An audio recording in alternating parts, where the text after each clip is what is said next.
Përshëndetje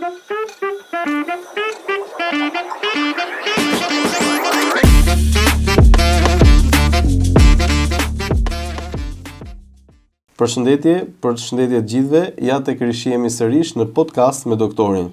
Sot kam kënaqësinë e veçantë të kem një ndër mjeshtrat më të mëdhenj të skenës shqiptare, aktorin e nderuar të teatrit kombëtar dhe të kinemas, zotin Bujar Asqeriu. Përshëndetje dhe faleminderit që pranuat ftesën tonë. Përshëndetje juve, faleminderit për ftesën. Edhe jam i surprizuar që një mjek si juve bën këtë emision që më duket shumë interesant dhe shumë suggestiv për publikun, për arsye se pyesin ç'lidhje ka tani doktori me aktorin, doktori me artin.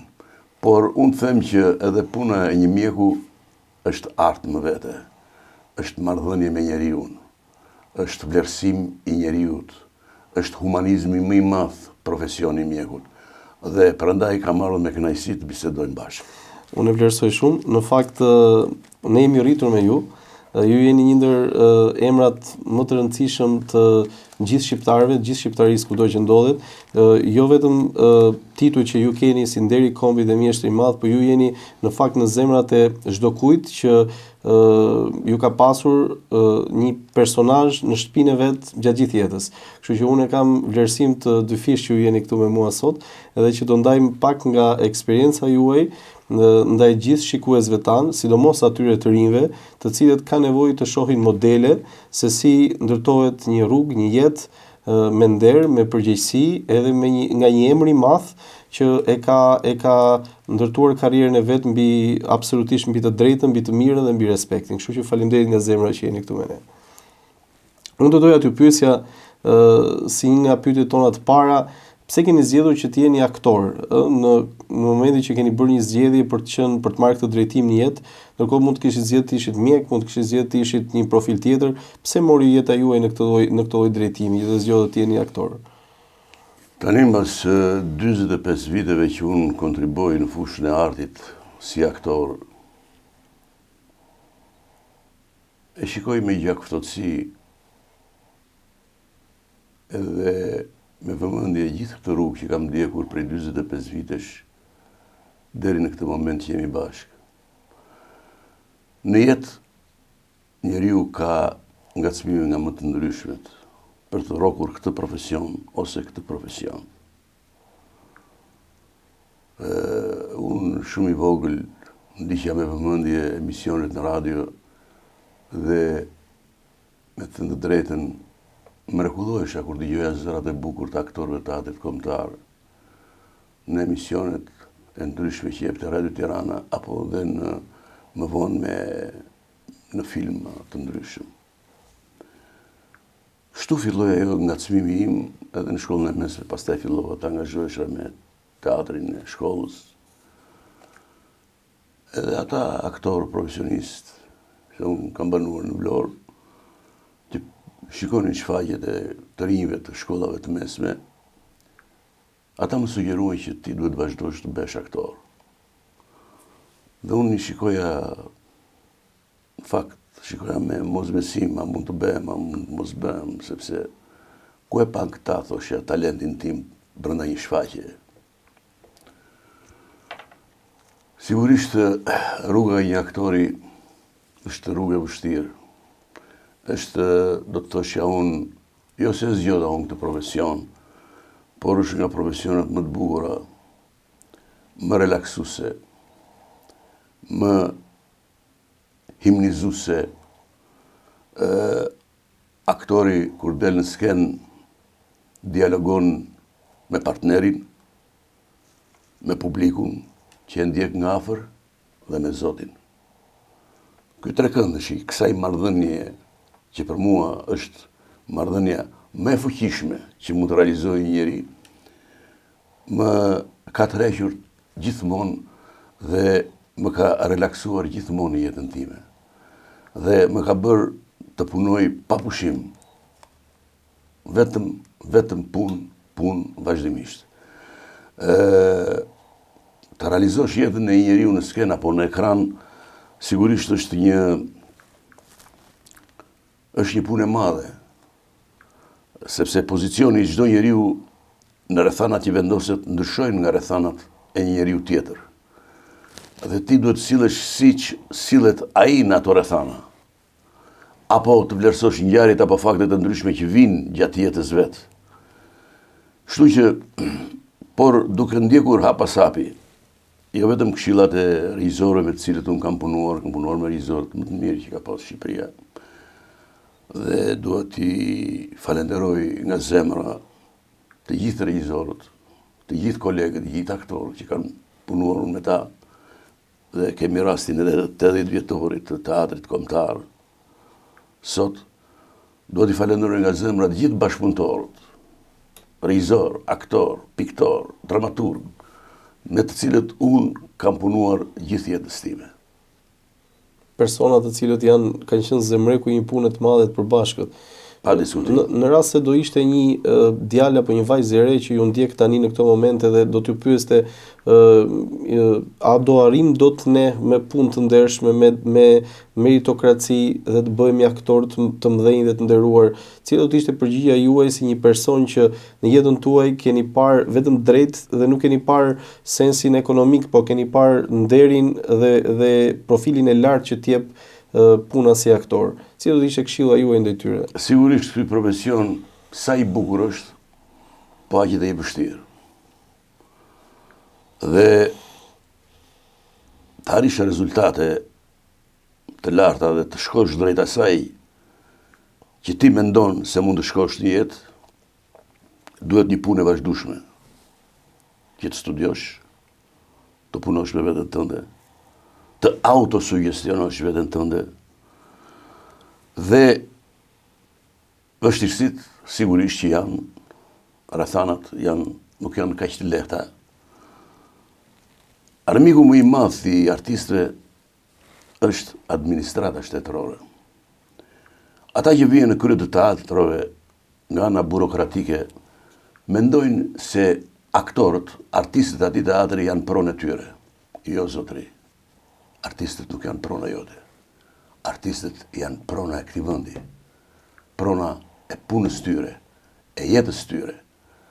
Dhe ky është nga konfliktet më të rëndësishme dhe më të rrezikshme që mund t'i ndodhë një artisti në jetën e tij. Që një drejtor mund të heqë nga puna kur të dojë ai. Këto janë gjëra shumë të rëndësishme, të cilat duhen trajtuar me vëmendjen më të madhe në jetën e secilit prej nesh. Ose jo vetëm të heqë nga puna, por të eliminon që ti mos luash në teatr. Të lë pa punë. Këto janë armët e një drejtuesi burokratik, i cili nuk merret me studimin e këtij grupi aktorësh, dhe të nxjerrë cilësitë e secilit prej tyre, të analizojë gjitha cilësitë e secilit prej tyre. Që nëse pas nesër në bashkëpunim me regjizor që do të vënë pjesë në atë teatr, ti thotë që ky aktor me këtë profil mundet të zgjerohet edhe në këtë profil, mund të zgjerohet edhe në këtë profil, Kështu që vetëm me një bashkëpunim të madh, artistik, jo burokratik, mund të arrish rezultate dhe mundet që jeta jote të bëhet e lumtur vetëm në sajt punës tënde. Le t'i kthehemi pak karrierës tuaj. Do doja të sillni ndërmend rolin tuaj të parë, momentin e parë në përballjen me publikun. Si ka qenë ai moment në fillimin e karrierës kur për të parë del para publikut dhe pret duart orkitjet e tij? E mbani mend si rol të parë ose si kohë të parë kur keni performuar? Shiko, për mua nuk ka ditë të parë dhe ditë të fundit. Gjithmonë prezenca para publikut është emocionale. Jo shumë para kohësh. Kur unë luaja në një komedi Pioneskos, Këngëtarja Tullace, në teatrin kombëtar, ishim në premierë. Salla po mbushej. Kur dëgjoj një uf,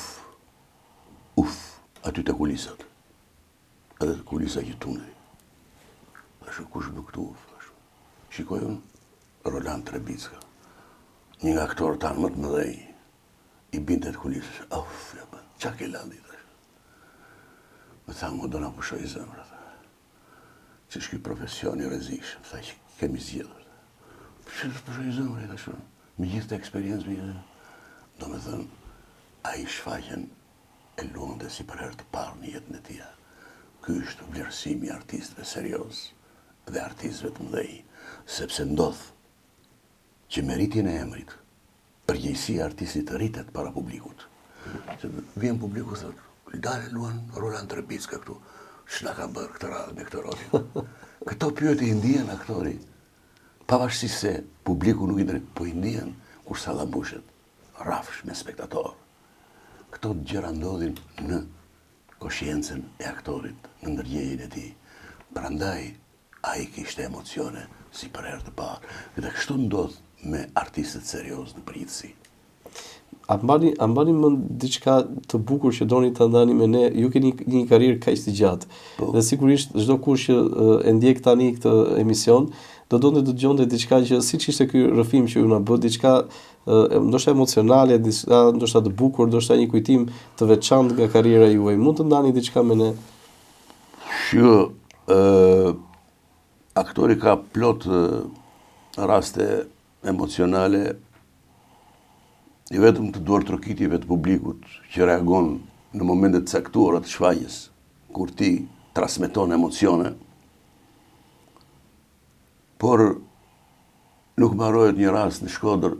Unë isha aktor i ri relativisht, kisha luajtur 3-4 filma.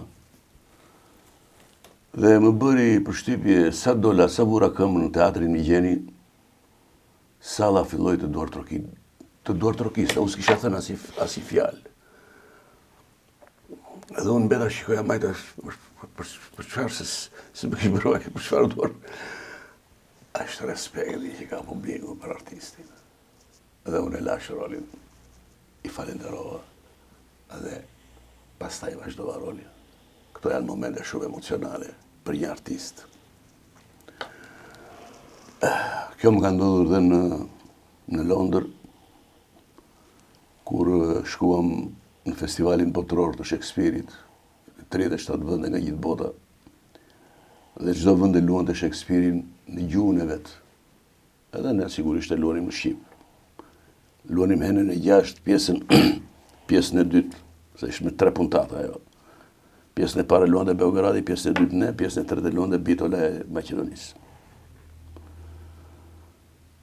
Edhe skena ime parë, kur dilja në skenë, ishte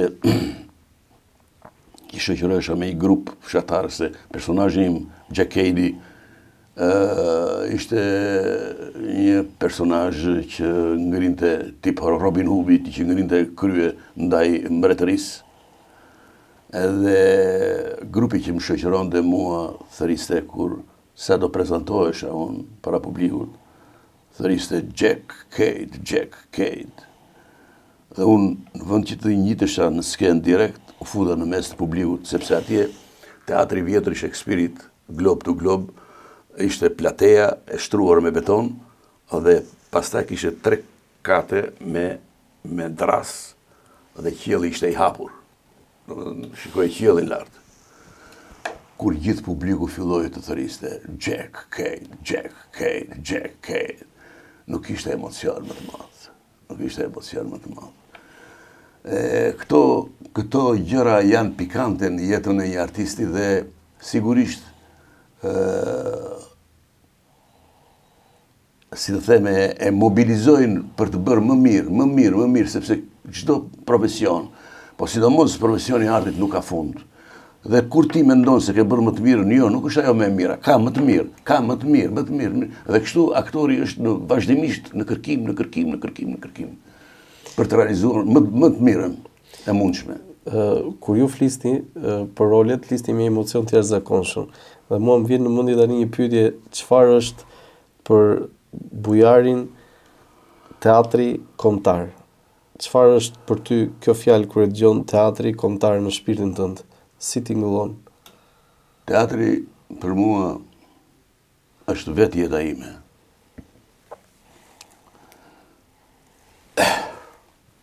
është shpirti i kombi teatri. Mira vjetë përpara, njerëzimi vendosi të krijoj teatrin me qëllim të emancipoj, të argëtoj. Disa njerëzve të vetë, ju thoshte, ju do dilni atje të na mësoni neve se si bet kjo, si bet ajo, si ndërtohet kjo, si ndërtohet ajo. E zgjodhi vetë njerëzimi. Prandaj teatri ishte i pavdekshëm. Prej mira vjetësh, ka luajtur një rol shumë të madh në emancipimin e qenies njerëzore.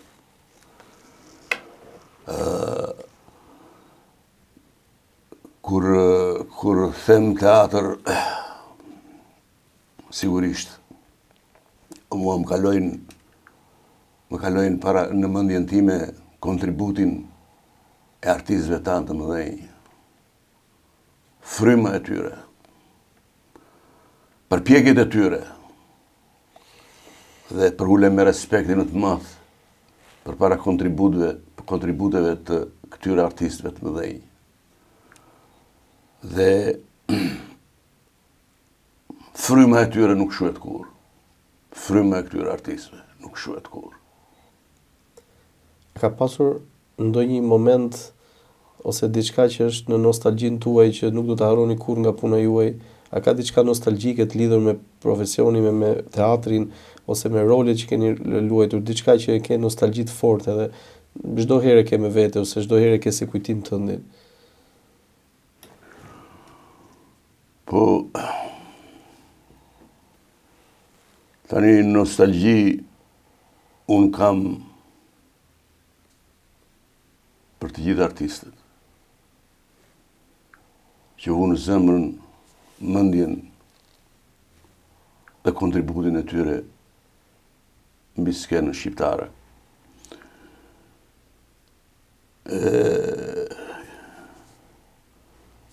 Që nuk kursyen asgjë për të realizuar dhe për të kënaqur publikun. Qoftë në teatr, qoftë edhe në kinema. Dhe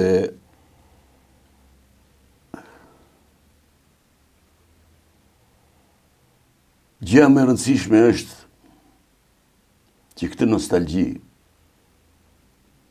ta kthesh në respekt. Ti respektosh këta njerëz, këta artistë të mëdhenj që kemi pasur ne. Nuk mund t'i përmendi gjithë se ishte një galeri e madhe artistësh të mëdhenj që Shqipëria ka pasur, për të cilët duhet përullur me respekt të madh. Është e vështirë jeta e një artisti, sidomos në rrethanat në Shqipëri, ka qenë shumë e vështirë. Mendoni që ne kemi xhiruar gjithë ditën në 12 orë me një pjatë supë ose me një copë byrek. Kemi kaluar gjithë ditën. Dhe kemi përballuar vetëm nga pasioni i madh edhe nga vlerësimi i publikut. Kjo ka qenë dhe është pasuria jonë më e madhe. Respekti që ka publiku për artistin është i jashtëzakonshëm, është i madh. Dhe unë këtë quaj vlerën më të madhe që arrin artistin në jetën e tij.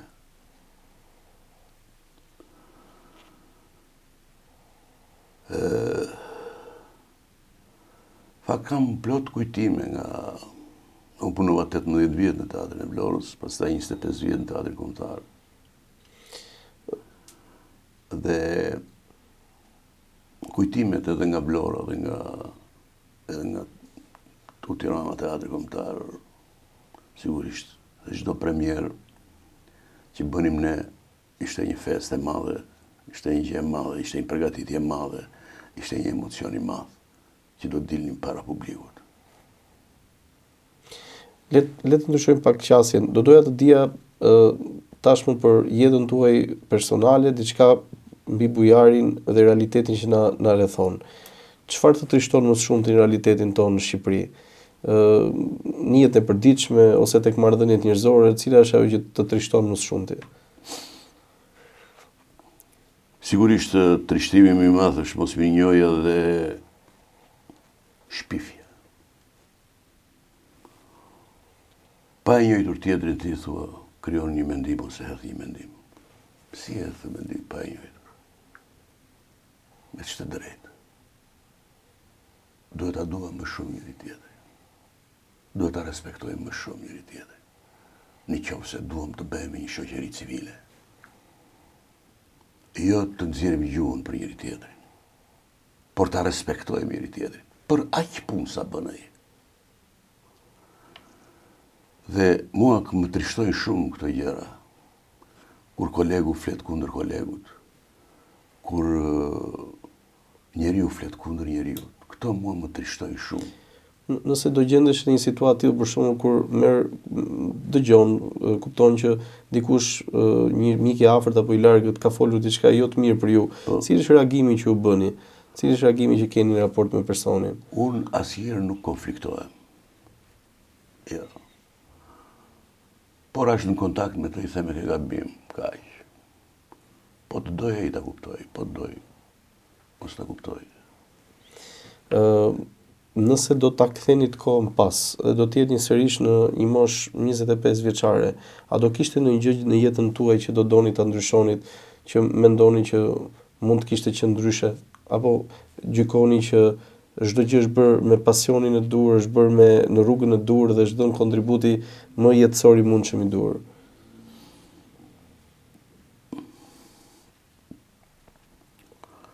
Për sa i përket profesionit, them se kam zgjedhur profesionin më të bukur në botë.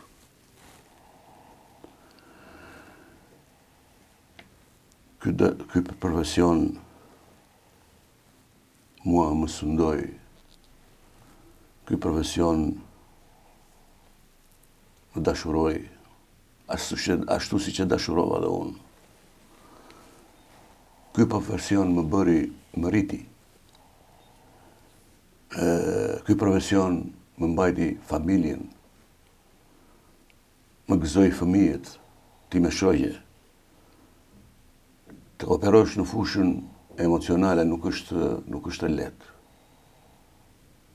Sepse jo të gjithë, për shembull, mund të duartrokasin. Ka që të pëlqejnë, po ka dhe që s'të pëlqejnë. Është krejtësisht normale kjo gjë. Por ky profesion është një profesion që ka magjin brenda. Dhe duke patur magjin, do apo nuk do ti është i mrekullueshëm.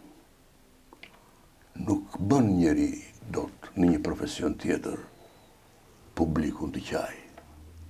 Nuk e bën dot në një profesion tjetër publikun të qesh.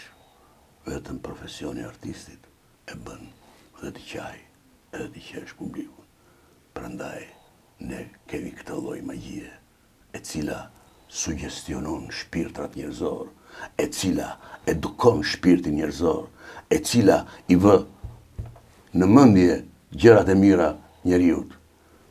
Prandaj ky profesion është shumë i rëndësishëm dhe shumë i madh. Bujara, beson në Zot? Sigurisht. Cili është opinioni, mendimi që keni për Zotin? Unë mendoj që Zoti qofshin fal,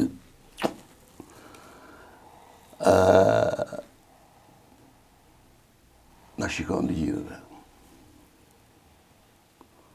Do thuash ti që po me këtë marrët më përpara Zotit. Me të mirën, me të keqin, po me atë.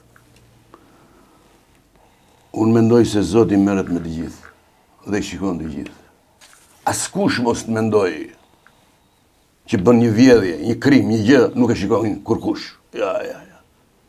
Është i parë nga i lartë. Është e pa diskutueshme kjo. Dhe në një moment, Zoti vendos drejtësinë. Pam.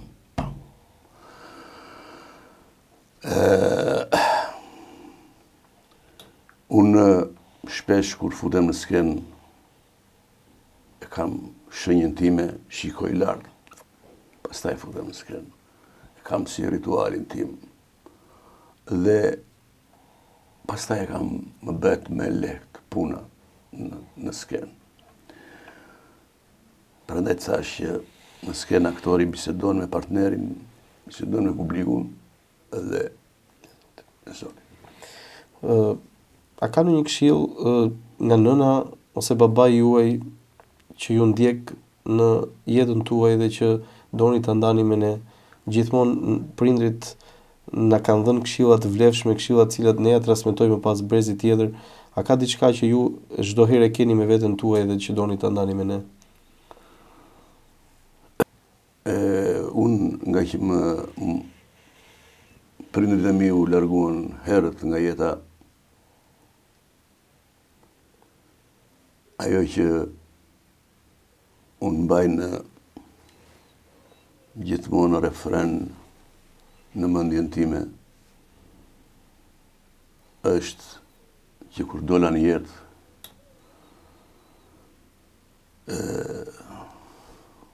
që kam punuar, kam realizuar 150 role në teatr dhe në kinema,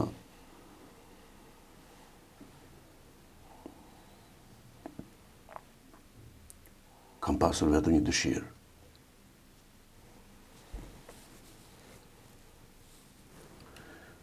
Që kur të vija në shtëpi ime më,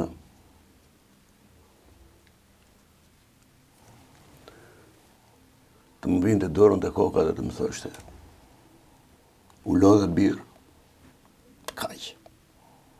Këtë kam dashur vetëm në jetën time.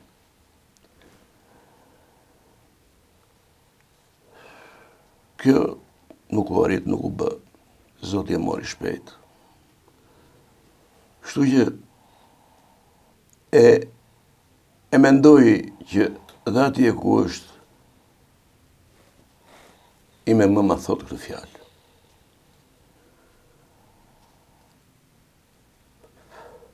Ma thot këtë fjalë edhe shumë fjalë të tjera që unë t'i jemi qëtë. Kështu ndodhë në jetë, sidomos me mungesën e nënës, po dhe mungesën e babait në vonë. Po babai ishte më i fortë, ishte dhe gjithmonë kam dashur t'i ngjaj atij për fuqinë, për karakterin, për të gjitha gjërat që kishte ai shumë pozitive.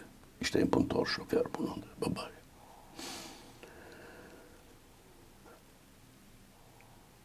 Pastaj, unë kam pas pedagog shumë të mirë, mësues shumë të mirë, udhërfyes shumë të mirë në jetë, të cilët më kanë drejtuar, më kanë ndihmuar, më kanë mbështetur. Krijuar familje shumë shpejt që të përballoja jetën. Bëm 2 djem, i ritëm, i punësuam, i arsimuam, dhe sot, si pensionist, unë edhe ime shoqe jemi të plotësuar, jemi të qetë. Është shumë e vështirë në fakt. Pjesa e mungesës së prindërve është ndoshta streha më e vështirë emocionale për njeriu, edhe ju e thatë më së miri. Do doja të të pyesja edhe një pyetje vërtet me interes, se çfarë është për ju liria? Ju jeni një artist që keni luajtur 150 role, keni një jetë të dedikuar tërësisht një karrierë kaq të pasur, një person i cili nuk është as i shtrenjtë dhe as i lirë, është i lirë. Çfarë është liria për ju? Liria jo vetëm për mua, po për të gjithë njerëzit është gjëja më e çmuar. Njeriu duhet të jetë i lirë, të mendojë si çdo ai, të vendosë si çdo ai,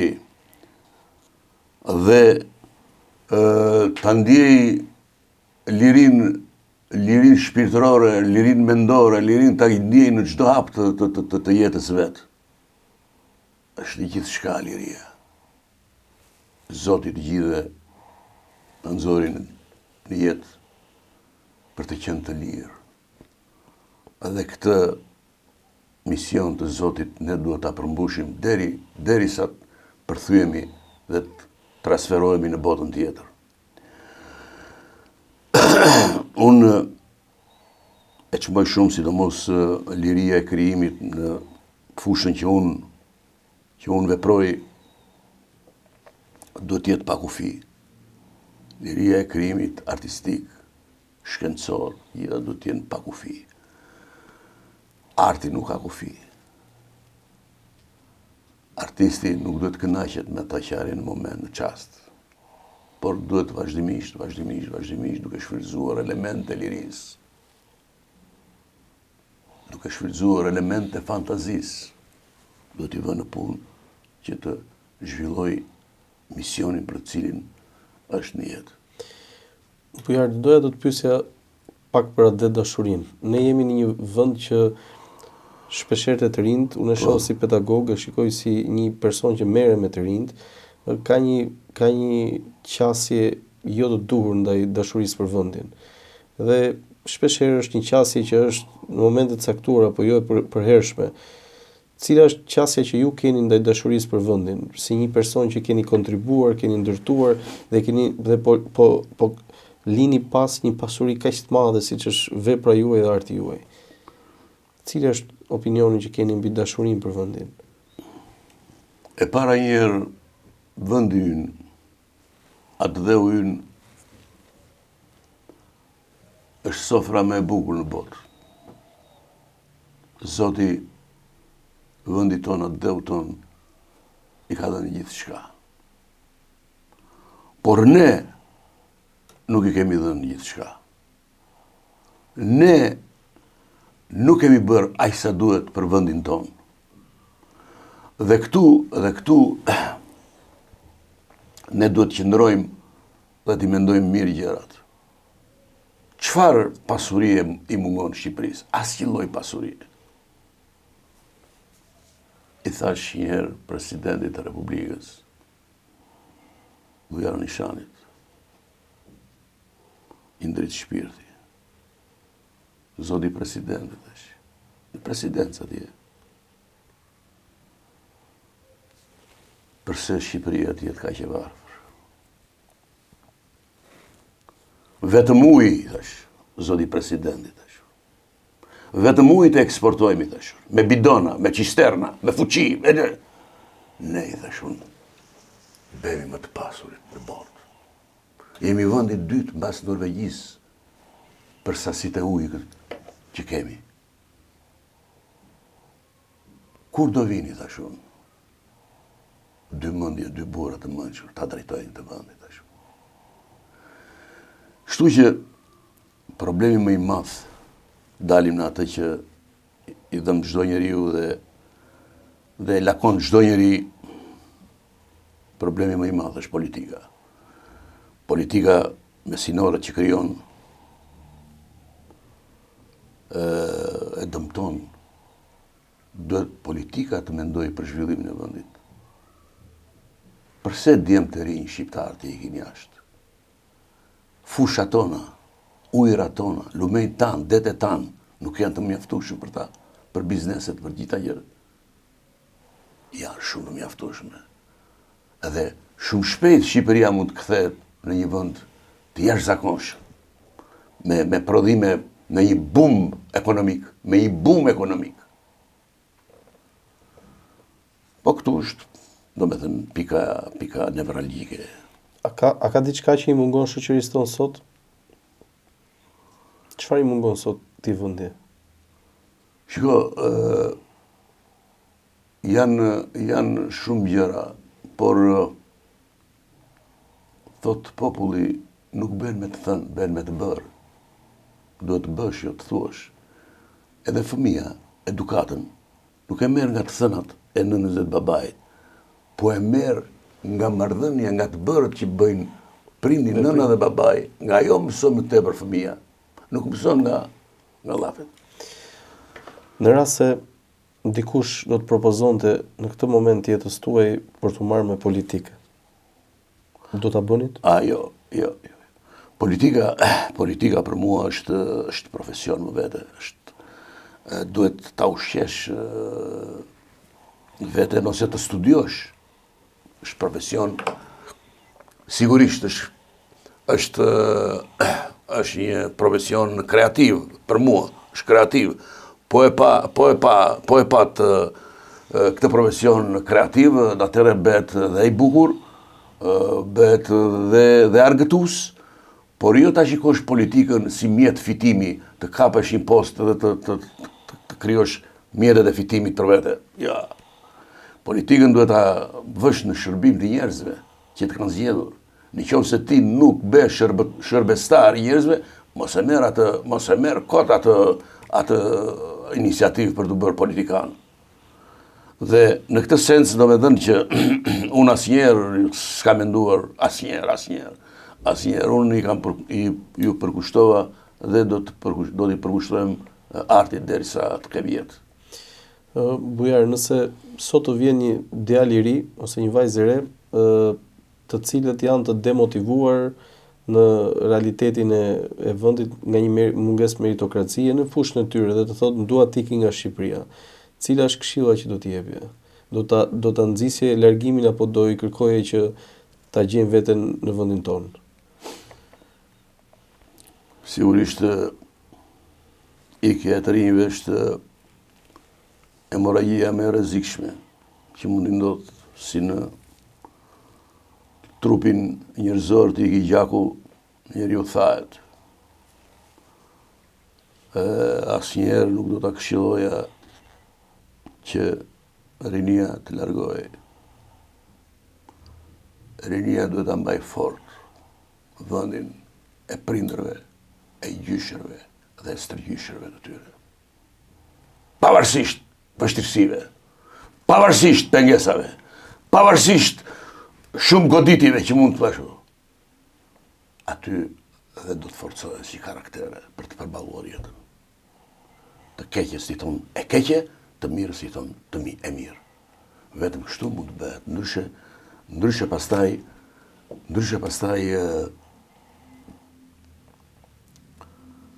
ikim të gjithë, lëm vetëm pleqtu dhe pemët, edhe ikim të gjithë.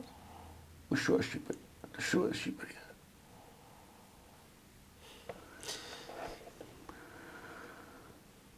Kurse historikisht shqiptarët janë mbajtur mbas këtij dheu, mbas kësaj toke,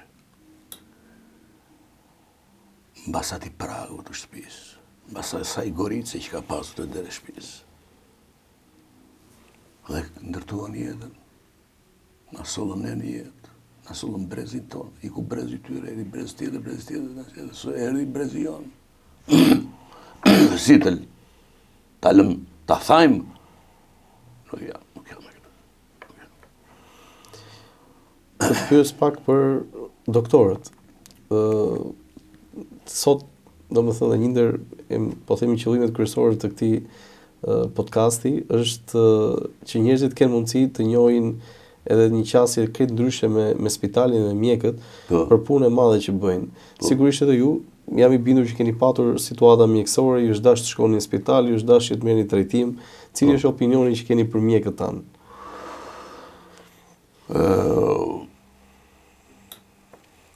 E kam vlerësuar dhe vlerësoj shumë pozicionin e një mjeku.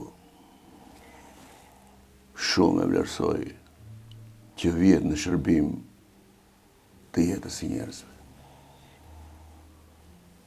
Luma i mjek që shpëton jetë njerëzish. Luma i mjek që i shërben pacientit. Që i shërben në mënyrën më humane, më të ndershme. Po mund të thot një mjek, çfarë rroga kemi ne s'kemi. Është ai që të shikonin. edhe pse nuk fitove 5 lekë sot, është ai atje lartë. Mos kujto se nuk të shikon, që ti nuk merr shpërblimin e duhur, por ti shërbesh njeriut, sidomos në hall, edhe në sëmundje. Jo vetëm është profesionalizëm, por është dhe fisnikëri njerëzore madhe. Ta shërosh tjetrin, ti heqish sikletin e sëmundjes. Dhe unë kam, për mjekët që kam njohur sigurisht, kam një opinion të jashtëzakonshëm. Kam një respekt të jashtëzakonshëm për të gjithë mjekët që unë kam njohur, por dhe infermierët që unë kam njohur.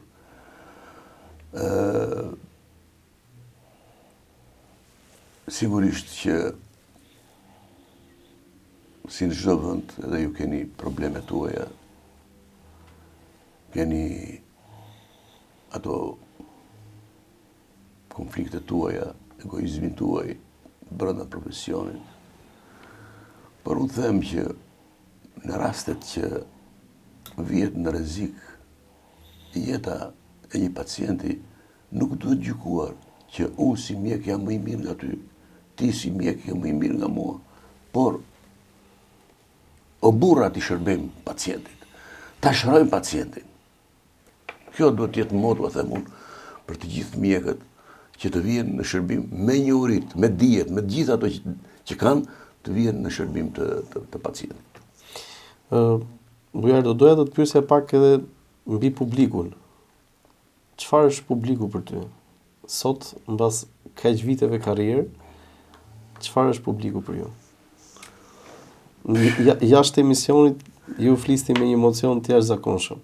Dhe unë do doja që këtë emocion të na i transmetoni dhe ne mbi publikun që ju duart roket, që ju do publiku për ne është gjithçka. Sepse çdo gjë që përgatisim në prova dhe arrim të bëjmë shfaqje, e bëjmë për publikun. E bëjmë për publikun që ai e para njerë të vi të kënaqet, të emocionohet, të argëtohet, të shlodhet. Domethënë, këto janë ato arsyet që kemi neve dhe kur kënaqet publiku, kur të duart roket publiku, lodhja jon shuhet, nuk ekziston më.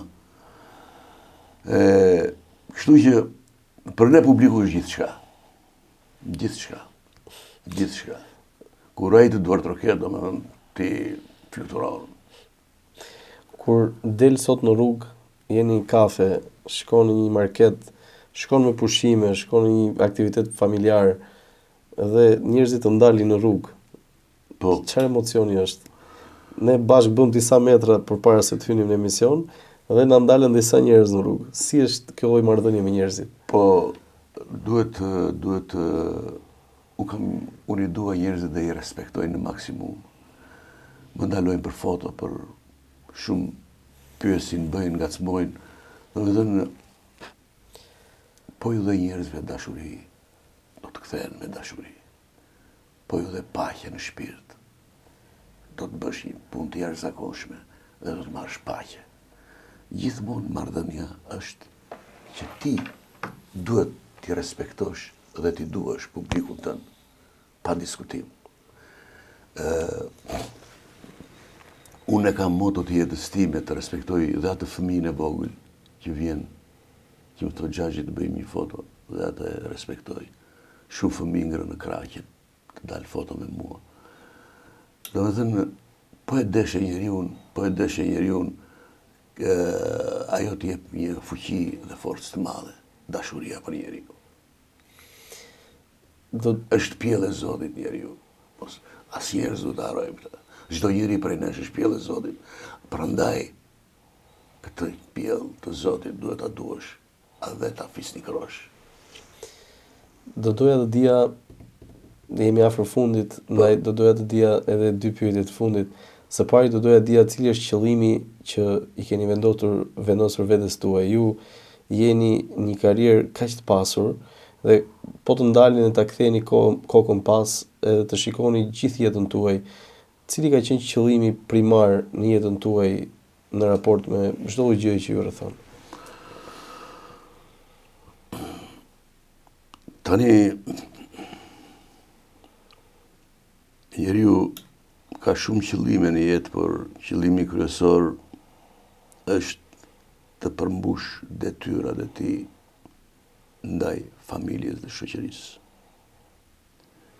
Ti përmbush me sukses këto detyra.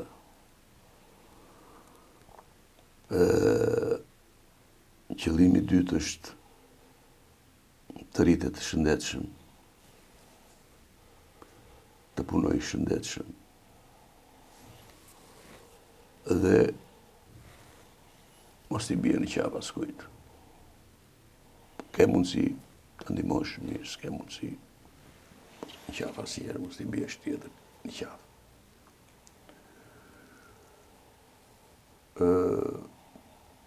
Filozofia e jetës time ka qenë dhe është